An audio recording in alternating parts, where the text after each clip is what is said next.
Bismillahirrahmanirrahim. Assalamualaikum warahmatullahi wabarakatuh. Kita masuk ke pertemuan kedua untuk mata kuliah rekayasa hidrolika ya. Materi kali ini tentang sifat-sifat zat cair ya. Sebelumnya kita lebih ke ini ya, pendahuluan tentang rekayasa hidrolika. Pada dasarnya zat cair itu atau kita sebut liquid ya, zat cair itu. Makanya kalau Anda lihat di sabun misalkan gitu ya, sampo itu ada kata liquid itu zat cair ya, cairan. Zat cair itu nggak cuma air ya, banyak. Raksa itu zat cair. Tapi bedakan ya antara zat cair dengan air ya. Pada dasarnya kita kan mempelajari tentang fluida. Fluida itu ada dua macam.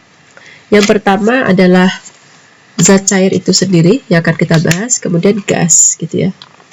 Apa itu fluida? Fluida adalah zat yang bisa mengalir gitu ya, dimana mempunyai partikel yang mudah bergerak dan berubah bentuk tanpa pemisahan massa. Itulah fluida.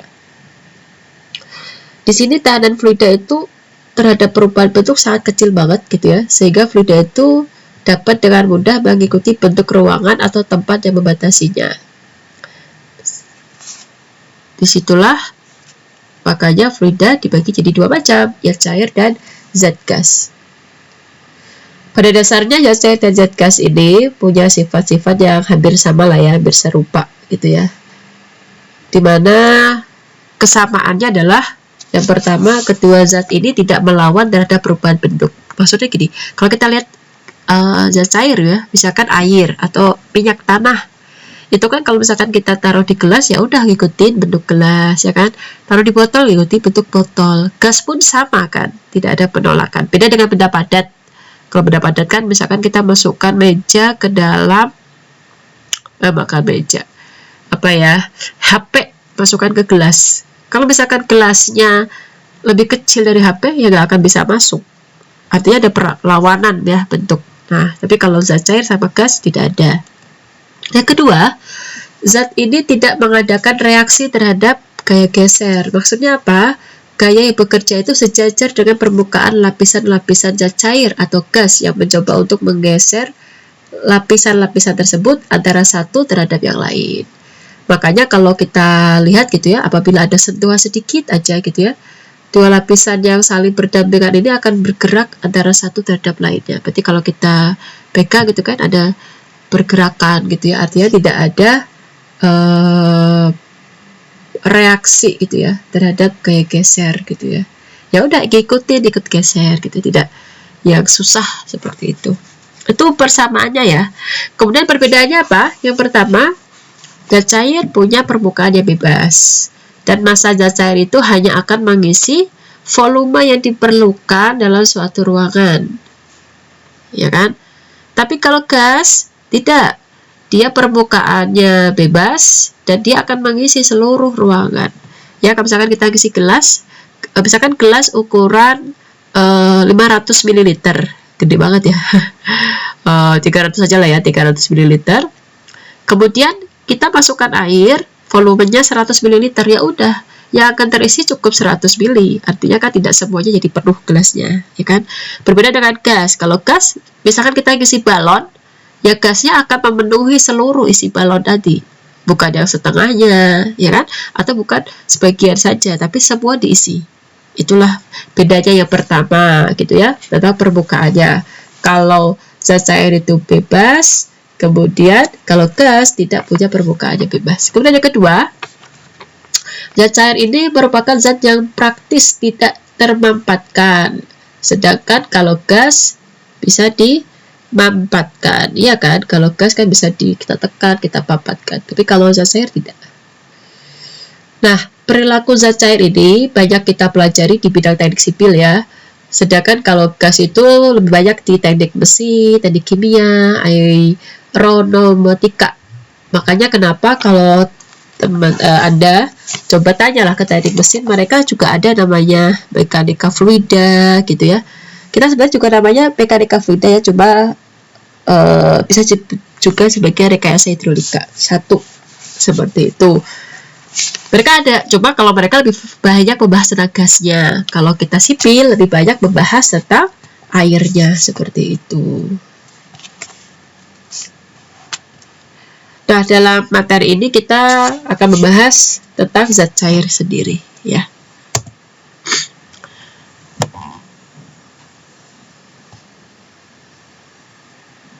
Sifat-sifat zat cair yang akan kita bahas nantinya, yang pertama adalah apabila ruangan itu lebih besar dari volume zat cair, maka akan terbentuk permukaan bebas horizontal yang berhubungan dengan atmosfer. Ya, ada ya, artinya dia ada permukaan di atas zat cair itu. Kemudian zat cair itu punya rapat massa dan berat jenis. Ya, ada rapat massanya, ada berat jenis. Kalau sebelumnya kemarin sudah ada ya di materi selanjutnya yang tentang massa sama berat. Coba belum ada jenis-jenis gitu ya, rapat-rapat. Nanti akan kita bahas di sini di materi ini. Dapat dianggap incompressible, artinya tidak termampatkan. Tadi kan disampaikan salah satu sifat zat cair adalah tidak bisa dimampatkan, berbeda dengan gas. Mempunyai viskositas. Viskositas itu artinya kekentalan. Ya kan? Kalau kita lihat antara air sama minyak, kekentalannya berbeda. Sama-sama zat cair kan ya. Antara minyak goreng misalkan ya, minyak goreng sama bensin, kekentalannya pun berbeda. Artinya zat cair itu punya viskositas atau kekentalan. Kemudian yang selanjutnya, yang kelima, punya kohesi, adesi, dan tegangan permukaan. Kohesi itu adalah daya tarik antar partikel yang sejenis. Ya, kalau adesi itu yang tidak sejenis. Tegangan permukaan juga ada. Nah, makanya nanti kalau yang kohesi adesi ini di sifatnya yaitu nanti ada namanya kapilaritas. Anda mungkin sudah belajar ya waktu sekolah SMA atau SMP, saya lupa.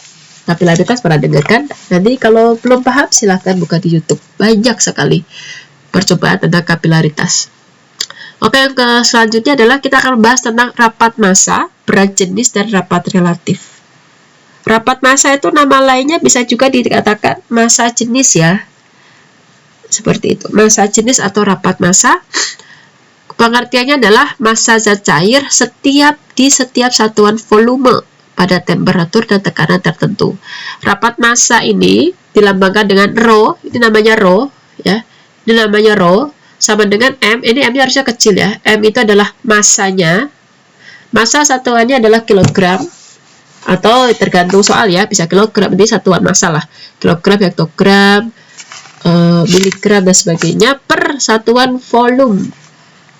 Volume maka satuan panjang pangkat 3. Misalnya kita anggap meter gitu ya, berarti meter pangkat 3. Nah, kita sepakati bersama, ini tetap untuk kita pakai untuk selanjutnya juga. Pada dasarnya massa jenis air atau rapat massa air ya, saya tekankan air, bukan zat cair ya, tapi air, karena nanti akan kita bahas tuh banyak, gak cuma air, tapi ada air raksa, ada minyak misalkan ya. Rapat massa air pada suhu 4 derajat dan tekanan atmosfer standarnya, dan pada tekanan atmosfer standar itu nilainya adalah 1000 kg per meter kubik. Jadi nanti kalau di soal nggak ada diketahui rapat massa air, ya berarti nilainya adalah 1000 gitu ya. Saya cek dulu ya rekamannya. Saya kadang suka ini. Oke, udah masih jalan. Selanjutnya, oh sebentar. Oke, tadi udah rapat massa atau massa jenis. Selanjutnya adalah berat jenis, atau bisa dikatakan berat volume. Kalau massa jenis adalah massa persatuan volume, kalau berat jenis berarti berat benda per tiap volume. Kalau berat, bedanya apa sama massa? Kalau berat berarti massanya dikalikan gravitasi, gitu ya. Nah, kalau massa jenis tadi dilambangkan dengan rho, kalau berat jenis dilambangkan dengan ini namanya gamma. Gamma sama dengan rho dikalikan dengan G. Rho kan tadi massa jenis, ya kan? Karena kan memang berat itu adalah massa kalikan gravitasi. Satuannya ini ya, disesuaikan saja. Berat itu Newton per meter kubik untuk SI dan kgf per meter kubik untuk MKS. Dan seterusnya. Gravitasi, percepatan gravitasi, kalau kita di bumi ya udah pakai gravitasi bumi 9,81 meter per D, itu maksudnya detik ya. Bisa ditulis D detik atau S itu second. Bahasa Inggris saja, bedanya itu aja. Jadi sama ya. M per D kuadrat atau M per S kuadrat. Oke, selanjutnya kita ke rapat relatif. Nah, rapat relatif ini merupakan perbandingan antara rapat massa suatu zat cair dengan rapat massa air, gitu ya. Baik itu yang dibandingkan adalah rapat massanya maupun berat jenisnya. Sehingga rumusnya seperti ini. Rapat relatif dilambangkan dengan S besar. Rumusnya bisa kita membandingkan rapat massanya antara zat cair yang kita tinjau. Zat cair itu kan macam-macam ya. Tadi saya akan sampaikan minyak, bensin dan sebagainya dibandingkan terhadap air. Atau berat jenis zat cair terhadap berat jenis air, gitu ya. Nah, berikut merupakan sifat-sifat air pada tekanan atmosfer ya. Dari suhunya, kemudian rapat massanya, viskositas. Jadi bisa dari sini juga ya, lihat tabel. Ini hasil riset ya, penelitian yang ditabelisasi seperti ini untuk memudahkan dalam perhitungannya. Kita masuk ke contoh soal ya. Ada 1 liter minyak. Nah, minyak ini kan dia termasuknya zat cair, ya kan? Zat cair. Bukan air ya, zat cair.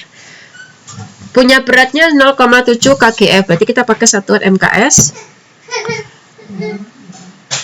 Hitung berat jenis rapat. Maaf ya, sebentar. Saya edit. Oke, saya lanjutkan ya. Mohon maaf. Tadi ya biasanya ada baby. Oke, kita masuk ke contoh soal. Punya suatu minyak beratnya 0,7 kgf, kilogram force ya. Hitung berat jenis, rapat massa dan rapat relatif.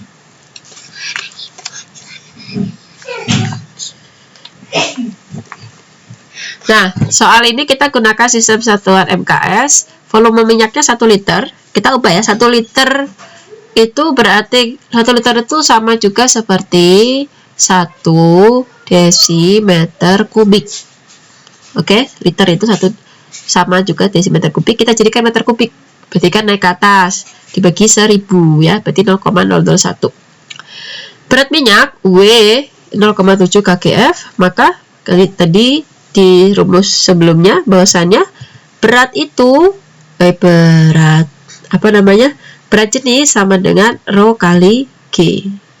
Ya, berat jenis rho kali G, atau bisa juga, maaf ya, rumus lainnya belum ditulis di sini.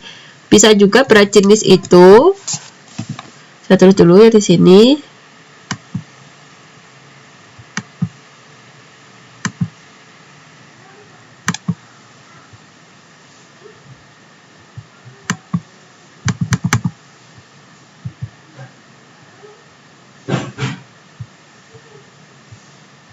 Ya, berat jenis itu sama dengan berat dibagi volume. Kalau massa jenis atau rapat massa, massa dibagi volume. Kalau berat jenis, berat dibagi volume ya. Seperti itu.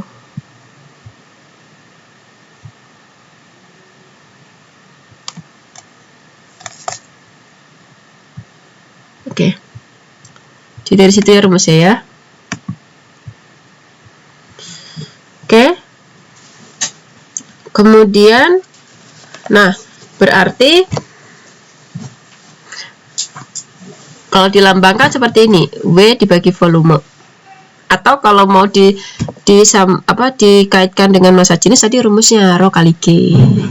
Ya dari situ juga ya, kalau kita uraikan juga sama dari situ sebenarnya. Oke, masukkan W-nya, volumenya masukkan, maka ketemu nih, berat jenisnya adalah 700 kg F per meter kubik. Oke, ini yang pertama, berat jenis. Oke, rapat massa. Rapat massa itu berat jenis adalah rho kali G, maka rapat massa adalah berat jenis dibagi gravitasi. Kita masukkan ya, jawabannya ini. Kemudian 1,36 Kemudian menggunakan rumus sebelumnya. Nah, ini tadi rapat masanya 71,36. Kalau di sini karena dia belum ini ya, satuannya masih seperti ini. Ketika rho-nya tadi berapa? 700 kg F per meter kubik. G itu adalah meter persegi per sekon ya. Sehingga kalau kita gabungkan, kalau ini karena masih ada force-nya ini kita ganti ya. Force ini kenapa di bawah ini kalikan 9,81 lagi? Karena di sini dia force-nya kita hilangkan dengan cara mengganti, karena force itu kan artinya gravitasi gaya ya. Maka dia 9,81. Maka 71,36 kali 9,81 sama dengan 700 kgm. Kalau ini satuannya masih sangat panjang sekali ya. Padahal kalau massa jenis sudah saya terangkan di materi sebelumnya ada ya. Untuk massa jenis satuannya harusnya kgm, kilogram massa per meter kubik. Karena kan kalau 9,81 satuannya meter kubik, meter persegi per sekon. Nah, nanti ininya hilang. Massa. Ini harusnya diajak ada kuadratnya. Intinya kalau kita ingin rubah dari satuan kgf jadi kgm, maka harus dikali 9,81. Maka rapat relatifnya berapa? Rapat relatifnya adalah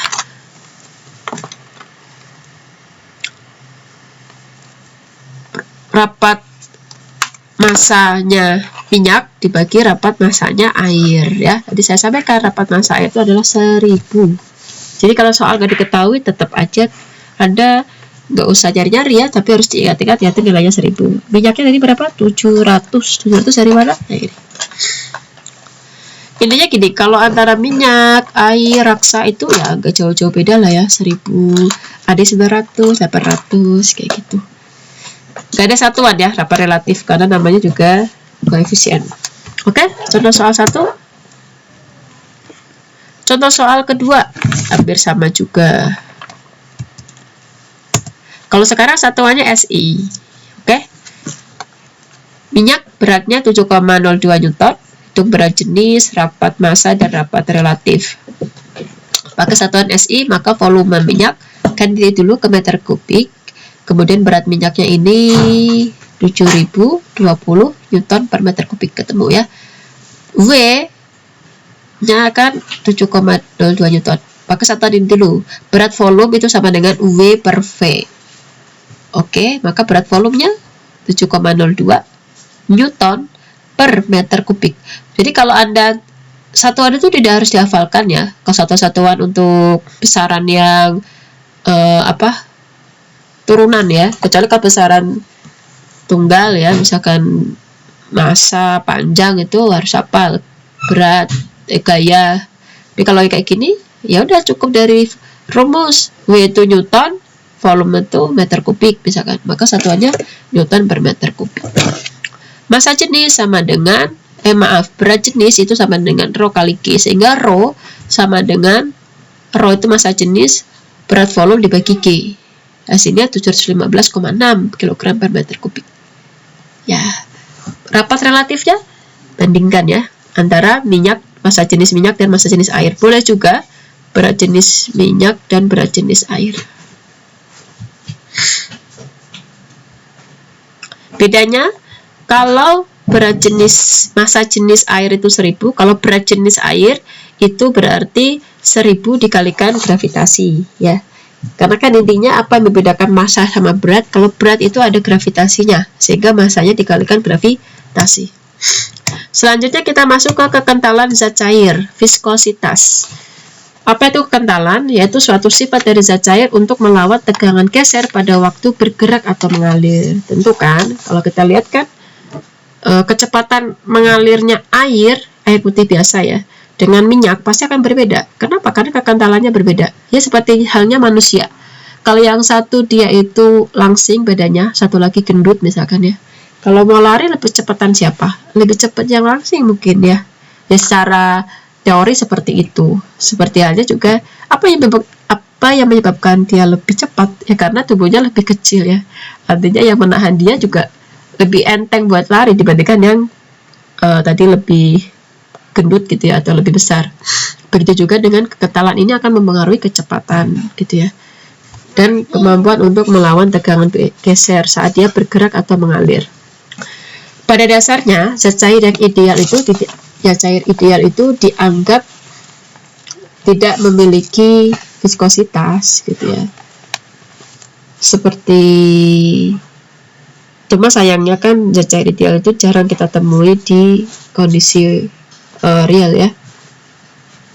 Kenapa ada kekentalan ini? Karena adanya kohesi tadi ya, daya ikat antara partikel-partikel yang sejenis, itu kan yang menyebabkan adanya viskositas ini. Nah, kalau zat cair yang kental ini pasti punya yang namanya kekentalan. Contoh sirup, oli, itu punya kekentalan yang besar ya kan, dibandingkan dengan yang cukup encer seperti air putih ya. Apalagi misalkan pembersih lantai itu kan zat cair juga, dia lebih kecil. Nah, berikut merupakan ilustrasi gitu ya. Di gambar ini menunjukkan sebuah zat cair itu, kita anggap zat cair itu di antara dua plat. Plat itu maksudnya yang ini. Ini kan tampak samping ya. Plat itu apa ya bilangnya, itu papan lah ya. Coba terbuat dari baja gitu ya. Papan, tapi kita lihat tampak sampingnya diapit oleh dua plat sejajar yang berjarak sangat kecil. Plat bagian bawah adalah diam, sedang plat bagian atas itu bergerak. Yang bawah itu diam nih, yang bawah ini diam, yang atas tuh bergerak dengan kecepatan U gitu ya. Partikel zat cair yang bersinggungan dengan plat yang bergerak ini mempunyai kecepatan yang sama dengan plat tersebut. Berarti kan ini ada zat cairnya tuh di atas plat. Kecepatan zat cair dengan plat ini adalah sama gitu ya. Sehingga tegangan geser antara dua lapis zat cair adalah sebanding dengan gradien kecepatan dalam arah tegak lurus dengan gerak, sehingga muncullah persamaan ini gitu ya. Ini adalah tadi ya kecepatannya, kemudian Z ini adalah jarak gitu ya, sebanding dengan arah tegak lurus. Nah ini. Nah, lambang ini kita sebut sebagai mu ya. Ini kita sebut sebagai kekentalan dinamik ya, oke? Mu nih, kekentalan dinamik. Rumusnya adalah kekentalan kinematik dikalikan dengan massa jenis zat cair. Ya. Satuannya ini Nd Newton detik per meter persegi. Kemudian ada juga kita sebut nanti kekentalan kinematik. Kekentalan kinematik ini dilambangkan dengan apa ya? New. Ini bacanya bukan V ya, tapi new. Kalau tadi ini mu, ini new. Rumusnya adalah mu dibagi massa jenis. Tinggal dibalik aja ya. Ini yang mu dinamik, yang new adalah kinematik. Satuannya seperti ini.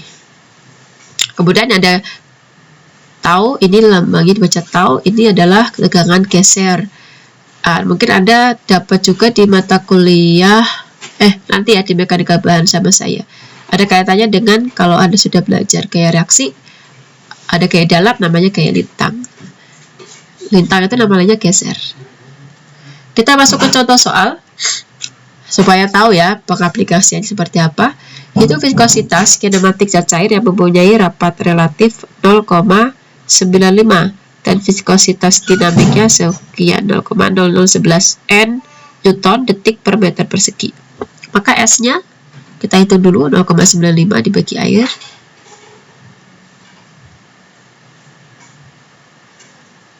S-nya diketahui, maaf, S-nya diketahui, maka kita bisa mencari massa jenis atau rapat massa zat cair itu 250. Jadi di sini kita mencari tahu dulu ya rapat massanya, baru setelah itu kita menggunakan rumus yang ini untuk mencari kekentalan kinematik. 0,0011 kan ini. Bentar, maaf. Ini kekentalan kinematik sama dengan kekentalan dinamik dibagi massa jenis atau rapat massa. Sehingga rumusnya ini. Masukkan ya. Dinamik, rapat massa. Nah, 1,16. Satuannya yang mana? Kinematik. Jadi, dari mana satuan ini? Ini proses penurunan satuannya seperti ini. Misalkan kalau mau dipelajari ya. Oke, selanjutnya ada contoh yang lain. Dua buah plat horizontal ditempatkan sejajar dengan jarak 12,5 mm. Gini maksudnya.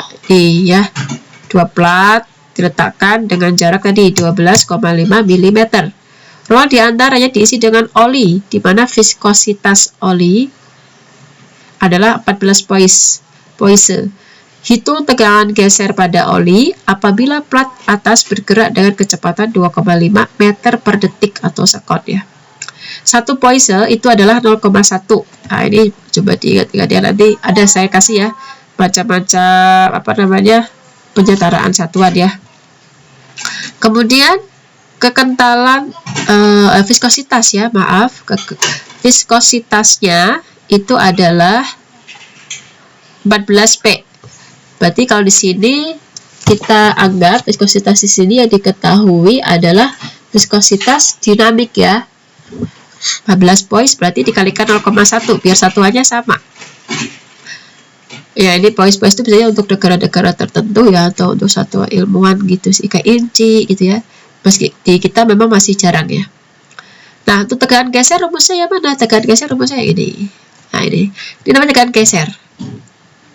Rumusnya adalah kekentalan dinamik atau viskositas dinamik ya dikalikan penurunan dari kekentalan tadi du per dy. Du per dy itu kita sebut sebagai V per Z ya. Penurunan dari du per dy ini kan turunan ya. Sehingga rumusnya jadinya seperti ini. Tegangan geser sama dengan viskositas dinamik dikalikan dengan V itu kecepatan ya, kecepatan dibagi dengan Z itu adalah jarak antara dua plat tadi. Hati-hati dengan satuan, karena di sini kita dari awal satuannya meter, maka di soal satuan dari jarak itu milimeter, maka kita ubah dulu ke meter. Sehingga hasilnya seperti ini, 280 Newton per meter per segi. Kemudian yang terakhir adalah kapilaritas. Bentar ya, saya cek dulu rekamannya. Masih berjalan. Sebentar ya.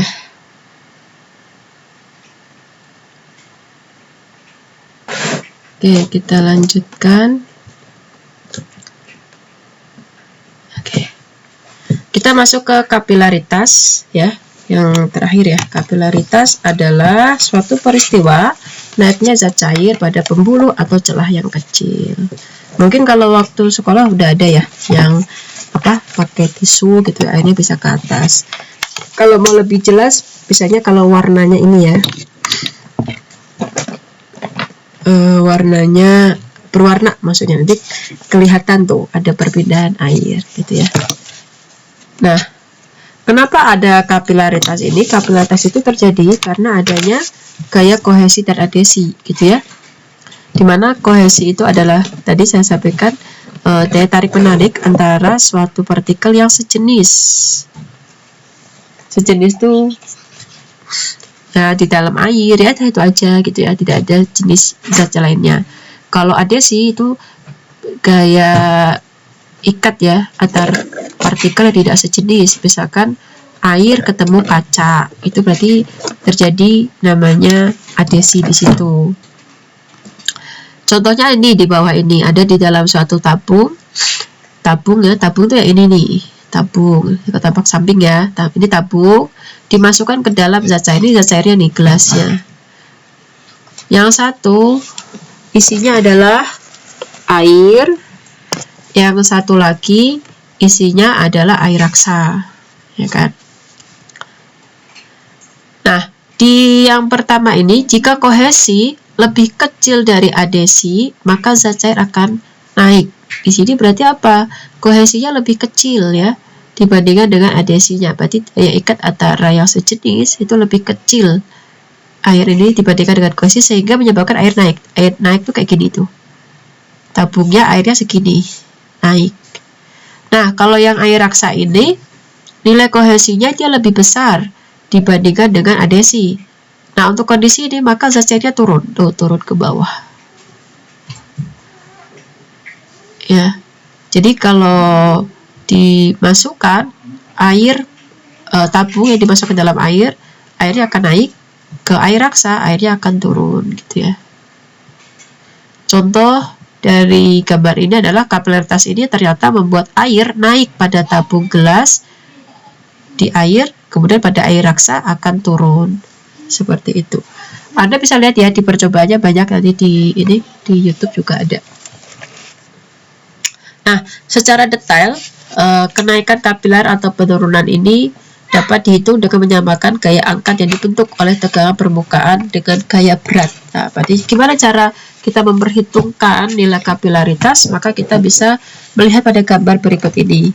Ini adalah ilustrasi ya tentang gaya-gaya yang terjadi, gaya-gaya pada kapilaritas itu seperti ini ya, ilustrasinya seperti ini, sehingga kalau dibuat dalam bentuk rumus gitu ya, rumusnya untuk menentukan berapa kenaikan dari kapilaritas, kita anggap itu dilambangkan dengan H, itu berawal dari rumus ini gitu ya. Saya langsung aja ya, H itu sama dengan 2 dikalikan dengan ini tegangan ya, tegangan permukaan kali cos theta. Theta itu adalah kalau tabungnya bersih, tetanya itu 0, berarti kalau cos 0 itu 1.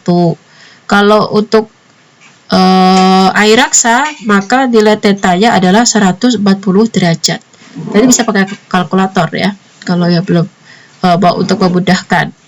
Dibagi dengan, ini adalah berat jenis, ya kan? Kemudian R itu adalah jari-jari tabungnya, di jari-jari tabung. Ya. Berarti data apa aja diketahui, tegangan ya, tegangan permukaannya berapa, kemudian sudut ya, sudut tetanya ini, kalau air bersih 0, kalau air raksa 140. Ini berat jenis air atau berat volume sama jari-jari. Dari sini nanti akan ketahuan nilai kenaikan kapilernya. Kita masuk ke contoh soal. Ada suatu tabung gelas diameternya 3 mm dimasukkan secara vertikal ke dalam air. Hitung kenaikan kapiler apabila tegangan permukaannya seperti ini. Maka cari hanya ya, kita masukkan rumusnya. Oke, yang pertama yang diketahui adalah dengan satuan, kita berarti di sini bisa lihat satuannya SI ya, bukan MKS. Tegangan permukaan diketahui, oke, 0,0736 Newton per meter. Meter persegi sih bisa aja ya, cuma karena di sini air ya. Kemudian diameternya 0,3, padahal di rumus dimintanya jari-jari, maka jari-jari itu adalah setengahnya diameter, ya kan? Kemudian kita bisa langsung masukkan ya ke rumusnya, udah kita masukkan 2, kemudian tegangan permukaannya ada datanya, kita masukkan rho-nya, masa jenis air ya, kalau di sini kan air, yaudah air itu masih jenisnya 1000, gravitasi 9,81, R itu jari-jarinya tadi, ketemu 0,01 meter, jadikan senti, maka dikali 100. Kalau satuan MKS juga sama, coba di sini Newton meter, maka kalau Newton ke KGF maka harus dibagi dengan 9,81, ketemunya ini ya. Nah, 2 kali 0,075. Bedanya kalau misalkan pakai satuan MKS, maka nggak langsung berat jenis ya, berat jenisnya 1000. Coba satuannya KGF, nggak usah dikali 9,81 lagi. Ya, beda dengan ini dikali 9,81 karena di sini KGF. Maka hasilnya sama ya, 0,01 meter atau 1 cm. Untuk pertemuan kita hari ini saya cukupkan untuk sampai sini. Tugas akan saya berikan di grup saja ya. Seperti itu. Terima kasih atas perhatiannya. Assalamualaikum warahmatullahi wabarakatuh.